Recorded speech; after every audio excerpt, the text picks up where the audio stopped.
On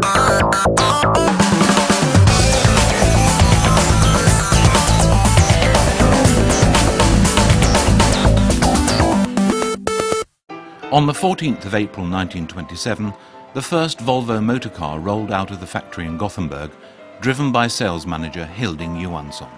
An open-topped motor car with a 2-litre engine and 28 brake horsepower. The car, nicknamed Jakob, was understandably no great sales success. It was by no means easy to start a Swedish car company and break into the Nordic market with only a cabriolet in the range. Only 300 cars were sold during the first years the car was in production. Volvo's world-famous safety image was in fact born before the first car rolled off the production line. In 1926, when one of the first 9 prototypes was being driven between Stockholm and Gothenburg, the Jakob was involved in a head-on collision with an American automobile. The American car was a complete write-off, whilst the Volvo survived with only a few scratches. And a safety image was born. Towards the end of the 20s and at the beginning of the 30s, Volvo's production was somewhat modest. Inspiration came in the first instance from the USA, when skilled Swedish engineers who had worked in Detroit returned home with new technical skills and American-inspired designs. Volvo's first really big success came in 1944, when the PV 444 was exhibited at the Stockholm Motor Show, held at the Royal Tennis Hall in Stockholm. The PV was also the major breakthrough for Volvo on the US market. The car was smaller than American models, but roomier inside, and had sufficient horsepower to be regarded as a family sports saloon. The PV also quickly established itself as a big favourite amongst rally drivers. It frequently occurred that competitors refused to start a race if a Volvo was in the field, it being considered a waste of both time and petrol. In 1953, Volvo presented its first estate car, the Duet, which was the prelude to Volvo's concentration on family motorcars, even if this particular model was perhaps best suited for tradesmen. During the 1950s, it was primarily the Italians who set the tone in the design world. Volvo's new chief designer, Jan Vilsgaard, who was given the task of producing a new model, blended Italian inspiration with Swedish functionality, which led to Volvo's new huge success, the Amazon, or the P120 as it was called abroad.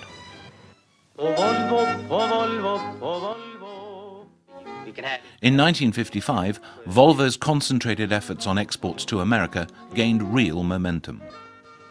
This is Volvo, the Swedish-built compact. Efforts which resulted in the USA becoming the company's largest market. In 1959, Volvo became the first motor manufacturer in the world to fit the 3-point seatbelt as standard in a mass-produced car. The inventor of the car safety belt, Niels Bohlin, received many fine awards, at the same time as his invention saved millions of lives. In 1960, Volvo presented its new sports car, which became world famous on our TV screens. When Roger Moore, as the Saint, chose the P1800 rather than an Aston Martin or a Jaguar, rumbles could be heard in the British motor industry. But for Volvo, success. In the middle of the 1960s, Volvo presented the world's safest car. When the Volvo 144 was presented in 1966, it was voted Car of the Year in the Nordic countries. It was also the first time that Volvo developed a saloon and an estate car in parallel. The 240 series, which was introduced in 1974, was developed based on this model. The timeless design has attracted customers all over the world for nearly 30 years. When production halted in 1993, 2.8 million 240 series cars had been built.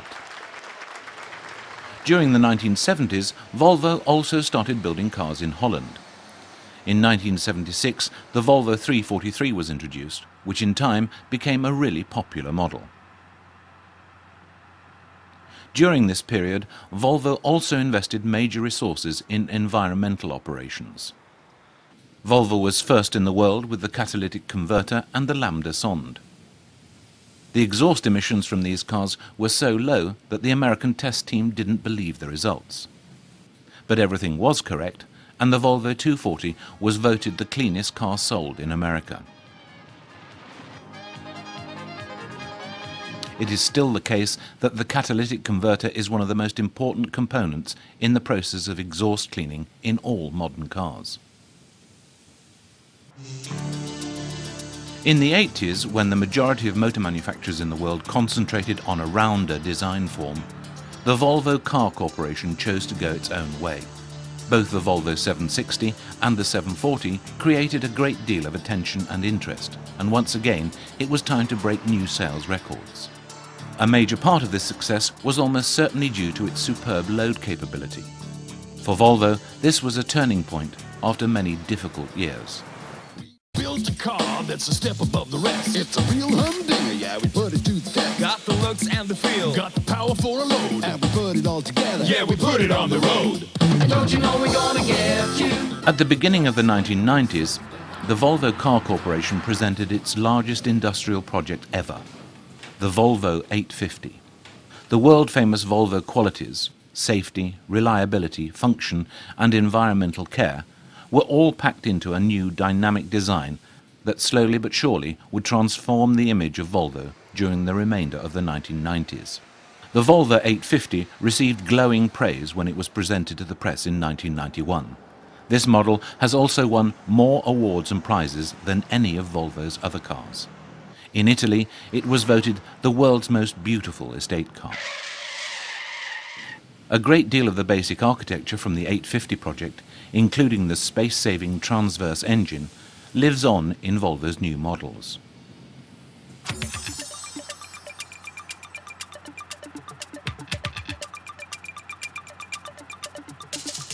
From having principally sold cars from a safety and quality perspective over the years, Volvo cars have, in recent years, also become increasingly exciting both technically and in their design. The driving experience and characteristics have also been given greater priority during the development of the more recent models. Today, Volvo design their cars completely digitally, which enables designers and engineers to work much more rapidly to a higher level of quality. Nowadays, it's not only possible to design a car in a computer, it's also possible to carry out crash tests before a single prototype is built. And the developments continue. Both the cars and the people who drive them will change in the future. As one way of sounding out the reaction of tomorrow's customers and at the same time test new technologies, Volvo has built a number of conceptual cars in recent years. Here, the innovations of tomorrow can be tested with a view to developing even better, safer, and more environment-friendly motorcars. Developments to satisfy the changing demands of tomorrow's motorists. Volvo will continue to be a driving force in this development.